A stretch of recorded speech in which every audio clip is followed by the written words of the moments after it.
ఏండి ఈరోజు లంచ్లోకి అయితే చికెన్ ఫ్రై అయితే చేశాను. స్పైసీగా చాలా అంటే చాలా టేస్ట్గా వచ్చింది. కళాయిలోకి ఆయిల్ వేసుకొని ఆయిల్ వేడైన తర్వాత జీలకర్ర శుభ్రంగా కడుక్కున్న చికెన్ వేసుకొని స్టవ్ లో ఫ్లేమ్లో పెట్టుకొని 5 నిమిషాలు చికెన్ అనేది ఆయిల్లోనే ఫ్రై చేసుకోవాలి.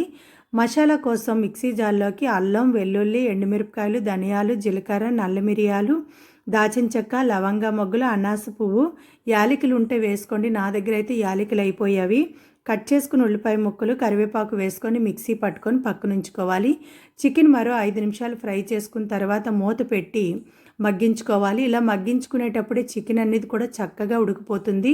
అలాంటప్పుడు మూత తీసుకొని బాగా కలుపుకొని ఆయిల్ అనేది పైకి తేలేటప్పుడు గ్రైండ్ చేసుకున్న మసాలా పేస్ట్ వేసుకొని మసాలా పచ్చివాసన పోయేంత వరకు ఫ్రై చేసుకొని కారం, పసుపు, టేస్ట్కి సరిపోయినంత ఉప్పు వేసుకొని మరో 5 నిమిషాలు స్టవ్ లో ఫ్లేమ్లో పెట్టుకొని చికెన్ అనేది ఫ్రై చేసుకోవాలి.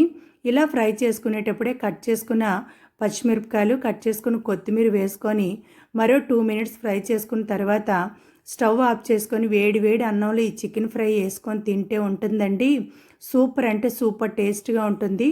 పప్పుచారుతోనైనా, సాంబార్తోనైనా, రసంతోనైనా, టమాటా చారుతోనైనా చాలా అంటే చాలా టేస్ట్గా ఉంటుంది. మీరు కూడా ఒకసారి ట్రై చేయండి.